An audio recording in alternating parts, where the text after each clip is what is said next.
If you want to start your first runs in Sandustry properly, there are some important tips which will speed up your progress by a lot. In this beginner guide, I show you what you definitely need to know about Sandustry. There are some important hotkeys you need to know in Sandustry. By shift clicking, marking something and pressing C, you can also copy things. And with the X button and dragging, you can just delete things you don't need anymore. Then you can also just move this around, but be aware that all material in it will get dropped. If you're about to build something and pressing the V button, you also can see how many tiles it actually does have. This can be really important also to make certain buildings. Usually when you're building new structures, they're not passing through the old ones. If you are pressing Ctrl button while doing this though, then you will actually overwrite the old structures. And don't forget guys, usually you have collision in this game, but you can also just press W and space and then you're in hover mode.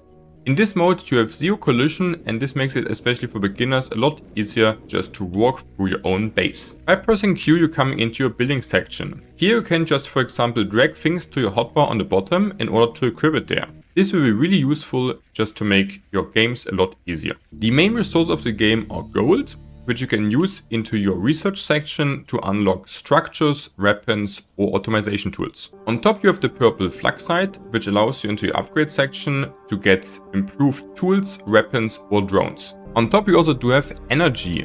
How this exactly works and interacts, I will reveal in one of my future videos in detail. And if you enjoyed the video, then subscribe now to see more about Sandustry. In this game, materials interacting with each other in certain ways. For example, I can use my flamethrower to fire up slag, but it will do nothing to the spores. As a beginner, this can be kinda hard to understand, and that's why you should also make always the material scanner upgrade early on, because this will allow you to see what interactions of certain materials are possible. I also can really recommend, after you unlocked the guns 1, to upgrade it as soon as possible with the rapid fire, because this will make your farming a lot faster. On top, I can really recommend that you're maxing out one weapon type first before you go to another one, because the upgrades are stacking really nicely, that you really have a lot more farming power if you're stacking them onto one side instead of splitting them up between the launcher and the gun. Once you have also enough gold to unlock new things, you should definitely do this and not hoard it till you have like 10,000 early on, because like this you can just build really way faster more infrastructure,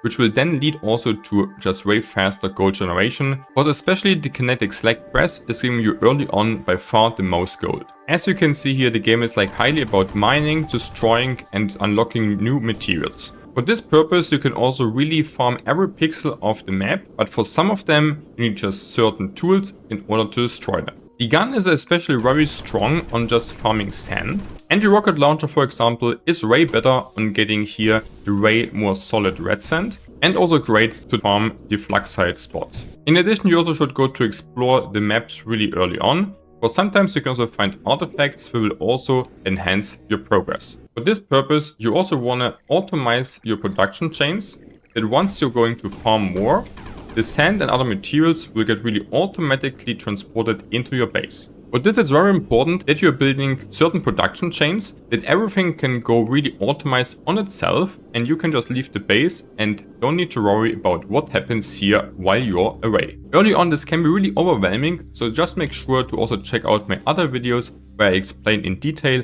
how to build especially the early game factories. In order to be able to make such an optimized base as you just saw guys, it's really important once you're making a new run that you're first going to scout the complete map, that you see for example these spots here are indicating water underneath it. You want to find a really big water lake and not just a tiny one like here, and also a good spot where you can dig a lot of sand. For example, we see here's a sand spot indicated and also a big water lake. That sounds really good, and it's also important that you have on top a really big free area where you can then start to build all your buildings. It's also good to see this area here guys, because this is solid material which can only be destroyed by rocket launchers early on, and behind it there will be most likely really valuable resources we want to also get in. Early on you will need a lot of water and sand in order just to make your first gold and getting your first unlocks in. Your early game grabber is also only allowed to have one certain material at a time. That means if I'm putting here just some red sand into my grabber and I go over the normal sand, I can't pick this up, but I can pick up all the other red sand I go through. This can be really useful later also if you want to separate certain things from each other. On top, I have to say that launchers are your best friend for transporting material. As you can see here, they're just really quick on transporting everything just through a certain area. And you should also really make this launcher spam early on, because it's just super nice to speed up everything.